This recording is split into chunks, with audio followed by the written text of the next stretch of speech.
W announcing staff will select that night's WHOW Serve Pro of Piatt DeWitt County's Clinton Maroon Player of the Game, whose play will be highlighted in each WHOW Maroon postgame broadcast, and that player receives a certificate. Remember, Serve Pro of Piatt DeWitt County's the leader in cleaning, restoration, and construction. Find out their services by clicking their icon at DeWittDailyNews.com. At Central Illinois Outdoors, with me, Jared White, we want you to be a part of the program as well via the Archer's Alley Catch of the Week. Each week, we'll select one of your pictures submitted at CentralIllinoisOutdoors.com and invite you to tell your story of the great outdoors. We're looking for your kid's first catch or even your first big buck. There's a simple, easy form you can fill out on your phone or computer at CentralIllinoisOutdoors.com. Send us your story, send us your pic. CentralIllinoisOutdoors.com and the Catch of the Week, brought to you by Archer's Alley, North 22nd Street in Decatur. Your friend is Central Illinois, WHOW. Top of the morning. Thanks for being with us. I'm your host today, Seth Lawrence. The WHOW Morning Show streams to Facebook and YouTube, brought to you by Peterson Insurance, your Pekin insurance agent in Clinton. Caitlin Mellendorf is a nutrition educator with the U of I Extension in I almost said Logan, Menard, and Sangamon counties. However, it's DeWitt, Piatt, and Macon counties. Oh, I have too many extension people on, Caitlin. Happy New Year to you, by the way. How are you? Happy New Year. Yeah, we have a lot of counties, so it's totally understandable to mix them up. A lot of counties, a lot of people, but you all do great work, and it's all worth talking about. So that's what makes it great. But Caitlin, again, Happy New Year to you. Thanks for making time for us here this morning. And let's dive into, Caitlin, let's start with slow cookers, because 'tis the season. You and I were talking about that bitter cold that we all got during the Christmas break and all of those things. And so it was kind of a prime time to pull out the slow cooker, fire up the oven, make something nice and hearty and warm. And the slow cooker is ideal for that. What do you have for us today? Yeah, I would say slow cookers are nothing if not just really good cold weather comfort food. You can have soups, you can have stews, you can make chili, make it, stick to your ribs, happy comfort food, chicken and noodles, beef and noodles, just really nice comfort food.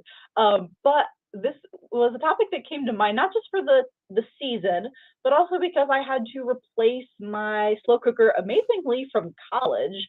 So it's lasted a good 15 years. Wow. Which, awesome for that. But I was noticing it was not heating up very quickly. And I'm like, I think I'm going to do some testing. And so I just wanted to talk about if people have older slow cookers, or I know I've been cleaning in our office in Clinton, and they've got a couple of, did you know that slow cookers, the Crock-Pot brand, used to make them without the liner? It was all one attached device. It did not have an insert and the crock to go in it, which was very interesting to me. But it was also very old. I'm like, we're going to test these, see how they do.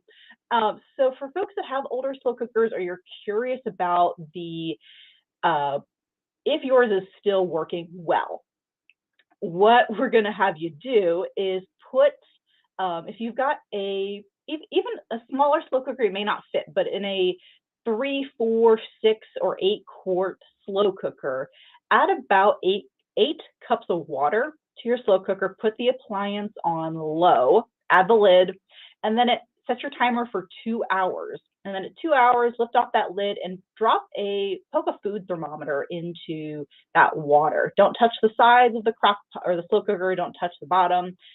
Just having that thermometer kind of hanging out in the water. And check if the water is at least 165 degrees Fahrenheit. Mm-hmm. That is pretty hot. That's like what you're looking for when you're cooking chicken. But that is a good sign that your equipment is heating up properly. Mm-hmm. If you get to that 2 hour point, you put that food thermometer in and it's only at maybe 140 or it's colder than that, that's a good sign that your slow cooker is not working properly and a really good time to replace it. And I think this is important for if you are thrifting, if you are going to maybe not this time of year, but when you're doing yard sales or you have a community swap or a church swap or something where you are getting a used appliance. This is a really good test to just double check that the equipment's working really well. Obviously, like I said, mine worked for 15 years really reliably, and so that was awesome. But when appliances do start to get older, so it's good to just kind of double check, make sure they're still working appropriately. So 2 hours, 8 cups of water, 165 degrees Fahrenheit. Great advice, Caitlin. That's excellent. And, this is probably the time of year you're going to see some of those slow cookers on sale. You talked about thrifting. You may even find some on sale given, the 'tis the season and all of those things, probably more so like during the holidays, the Black Friday and lead up to Christmas, but you may find a deal or two here and there on those as well. Anything else in terms of maintenance? Like, you talked about having a slow cooker for, 10, 15 years. That's a pretty good lifespan on a slow cooker. How do we keep up our slow cooker? Is there a key to maintenance or anything of that nature? Well, a lot of especially the outer lining is what is heating. So you're just going to do some basic maintenance checking. So making sure that you don't see any fraying at where the cords connect to the liner. I know there was a TV show several years ago that sparked a fire in a house, and that kind of went around. People who watch a lot of TV of, oh my gosh, my slow cooker is going to burn my house down. And so that is unlikely, but it's always good to double check and just make sure that the plugs appear to be nice and solid, especially the wall outlet that you're using. That's not the equipment itself, that's your house. But checking that everything just feels nice and tight. As for the crock itself, the liner, the crock that goes in the liner, those are typically a glazed ceramic. Most brands it's like a glazed ceramic. And so those do start to scratch occasionally. So try not, kind of treat it like a nonstick cookware. So try to not use metal equipments, and metal spoons can be okay, but just don't kind of scratch at it. If you need to use a abrasive, like a sponge, to clean up after cooking, try to find a very gentle one. And you might also look at soaking it for a while just to kind of lift off any stuck bits, because you might notice, and even my new one now is a white glaze, and I am like, oh no, I'm seeing some scratches already. So I know now I need to be a little bit more gentle with it because I'm seeing scratches. And it's a little harder to tell if you have a darker colored glaze on your crock. And also just check for chips. I know I had one that I must have hit it hard in the wrong spot, and so it did have a chip actually inside. So I'm like, maybe I don't want to use that with the glaze now the glaze is now removed from the crock itself. I may not want to cook food in here. So try those tips out, and enjoy slow cooking. It's a really nice, easy way to make a meal. Are there do's and don'ts when it comes to slow cooking, Caitlin, in terms of, maybe foods we shouldn't put in the crock pot, or how we prepare a certain food, in preparation of putting it in the crock pot? Are there do's and don'ts when it comes to, how to use the crock pot? Does that make sense? Yeah. And so something that I talk a lot about, and I'm sure I've talked about it on the show, is there's a difference of quality versus food safety. So the food quality is something that we can look at, something like making sure you're adding enough liquid. So I know I've done things like roast, and you can shred the meat really nicely, but you do need to add quite a bit of liquid to make sure that the meat doesn't dry out. And so you can do things to promote the quality of that. So that could be things like adding enough liquid to your crock pot. You might even preheat it, possibly, if you want to if you're chopping up vegetables for, maybe you're doing roast with potatoes and carrots and onions. Maybe you're just kind of turning that slow cooker on high or low to kind of get it going so it warms up. You can do something like that. In terms of food safety, though, that's also something that we talk about with slow cookers is make sure you're cooking on the low or the high setting. Don't try to cook on the warm setting. That's just not going to be hot enough to really cook your food. It's going to put that food in a unsafe temperature range. Also, don't slow cook with dry beans. You would need to soak, or depending on the type of bean, soak or partially cook it before you add it to your slow cooker. And also not putting frozen food in your slow cooker. Now, I have done this for things like this week I made a chicken or a corn chowder, and I did use frozen corn in this. But what I did is not all of my ingredients were frozen. I turned my crock pot up to high for about an hour just to kind of increase the heat that was available to warm that corn through. It was only in the crock pot at the very end to get just warm through. So I wasn't worried about food safety. But for folks that have told me, in the morning I take that roast out of the freezer, I drop it in my slow cooker, and it's cooked by the time I get home. Yes, it's cooked, but that meat may have been sitting in what we call the temperature danger zone, and that's a temperature range where bacteria can just grow at a rapid pace. And even though it's cooked by the end, there may have just been enough bacteria that were not able to be killed by the heat, just for sheer quantity of how bacteria grow. So we recommend thawing, especially something really thick like a roast or any meat that you're going to put in. Thaw that first before you put it in your slow cooker. Yeah, sure. So good advice. Good advice as always. Caitlin Mellendorf, nutrition educator with the U of I Extension in DeWitt, Macon, and Piatt counties. Talk to me, Caitlin, just kind of the overview of the slow cooker. Anything we haven't touched on as it relates to maintenance, do's and don'ts, anything else you want to talk about as it relates to the slow cooker here this morning? Sure. One last thing, and this is, I would think, more for holiday gatherings, is don't try to reheat food in your slow cooker. So I know slow cookers are a really nice appliance for big family functions, or you are doing a big food event where you've got lots of different foods available. Your slow cooker is meant to cook. It's not a really good reheating device. So for example, you might make chili in your slow cooker, and then you make it in advance. You take it out of the slow cooker, you cool it down, and then you're like, oh, I need to take this to my family function tomorrow. Don't try to reheat that chilled chili in your slow cooker. It's going to take way too long. So instead, put it on the stovetop, bring it to a nice boil, and then you can move it into your slow cooker to stay warm. But slow cookers do a really bad job of reheating. Again, that's from a food safety perspective for that. Excellent. Well, Caitlin, again, where do folks go to learn about all things, let's say safety, maintenance, or even find recipes for that slow cooker? Where do they go? Who do they call?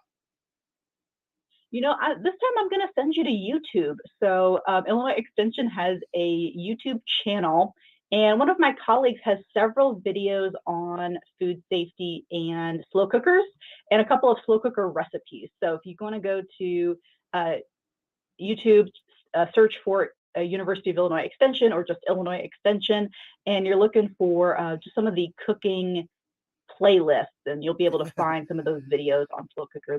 They're very short, they're very easy, and Mary Liz is very entertaining to watch. Very good. Well, Caitlin, let's take a time out here. Let's come back with some more after a break. Caitlin Mellendorf, nutrition educator, U of I Extension for Macon, DeWitt, and Piatt counties. My guest on the phone. More to come with her here on the WHOW Morning Show.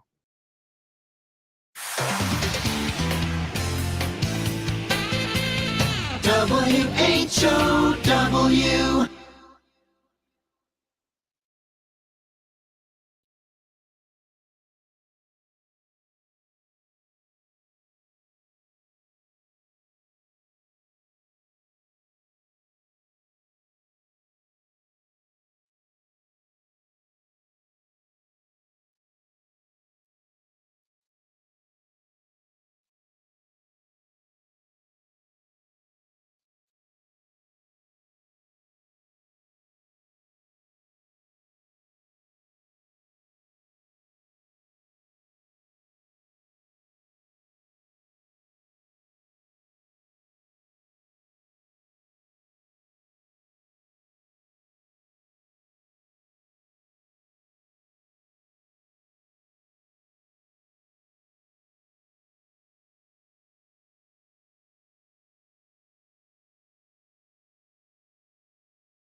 Your friend in Central Illinois.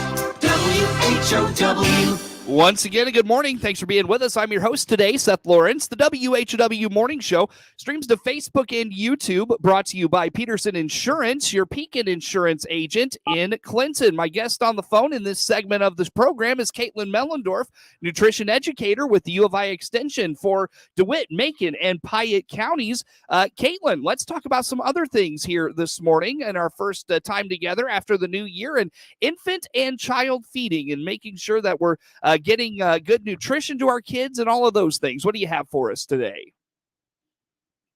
So a couple years ago, we launched our Feeding My Baby website.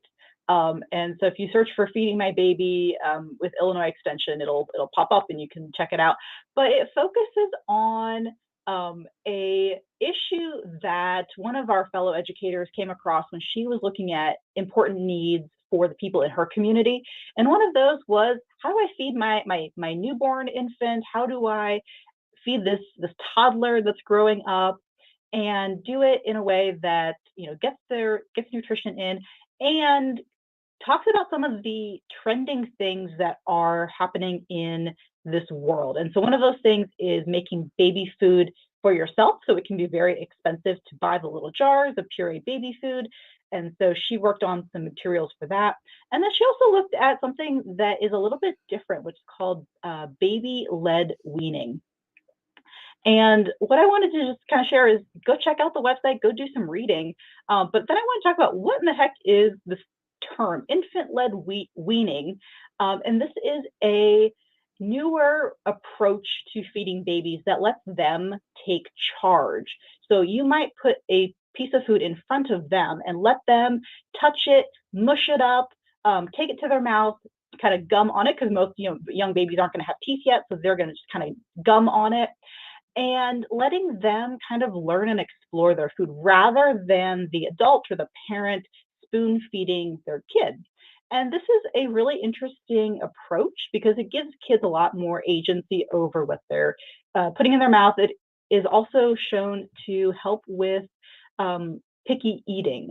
So if you have kids in your families that grew up and they pushed away a lot of food, sometimes that if you can always help them at that older age, but you can also look at, if you've got new babies in your life or in your family, maybe learn a little bit about baby-led weaning. So for example, if you've got a pretty young kid, so if you're gonna put an apple in front of them. Now you're not gonna give them, especially a young baby, a really hard apple. What you might do for something like a 6-month-old to a 9-month-old, you might cut that apple in half, peel off the skin of the apple, peel out the core and the seeds, and you're going to cook it. So maybe you can microwave it, you can put it in a pot of water just to soften it up.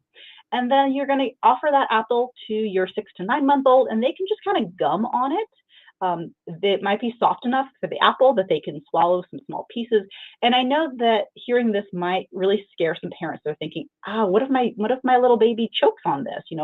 But actually, the bigger the piece, the safer it tends to be. So something like grapes, I think a lot of parents have heard about being really a choking hazard. Mm-hmm. And so that's partially because it's a small piece of food. It's very round, which can unfortunately get caught in the baby's airway.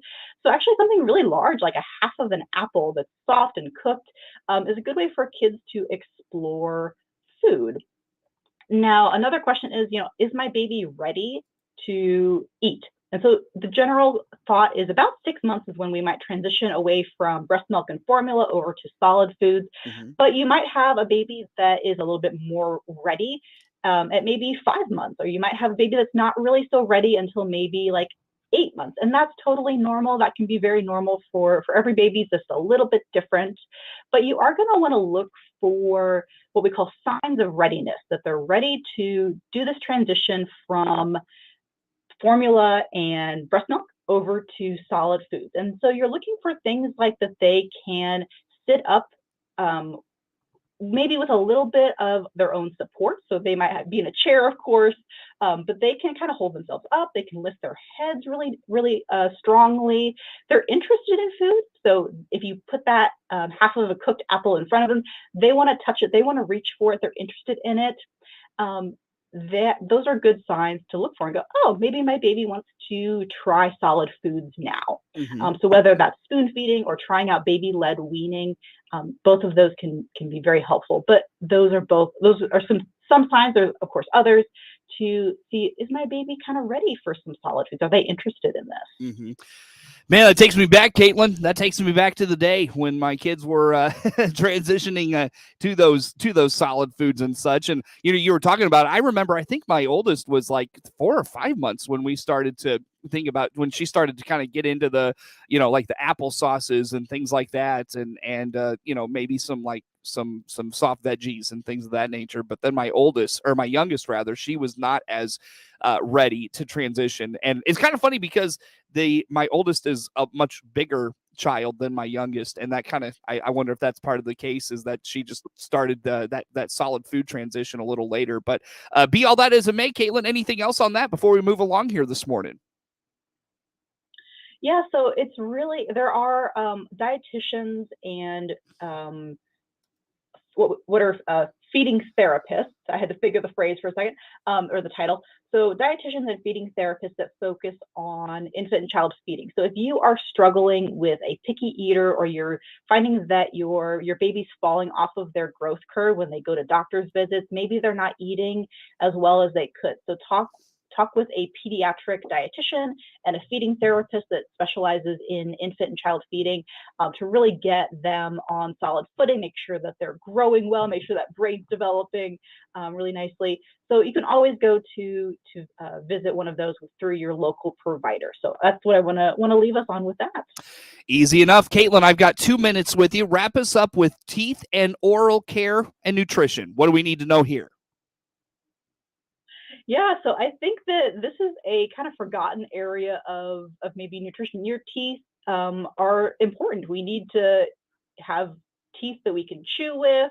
But if you're really struggling, so if you have braces, whether as a kid or as an adult, you have maybe had oral surgery to remove wisdom teeth.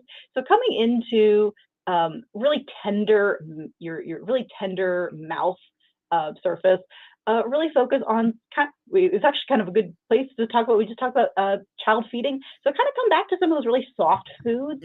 So some milkshakes, you may want to do some applesauce, you may just want to do some soft foods for a while you're dealing with some mouth issues, but also come back to calcium, especially phosphorus. There's some different nutrients about that. So do some reading on that. I know we're running out of time. Yeah, so I need to let you go. I apologize for that, Caitlin. Caitlin Mellendorf, nutrition educator, my guest on the phone. Network News is now. With SRN News, I'm Rich Thomason. The U.S. job market ended 2022 on a strong note, outperforming economist expectations. 223,000 jobs created, the unemployment rate falling to 3.5%. After reconvening today at noon, lawmakers in the House will take a 12th vote on Republican Kevin McCarthy's bid to become the next Speaker of the House. There's talk of a deal in the works that would move McCarthy closer to his goal.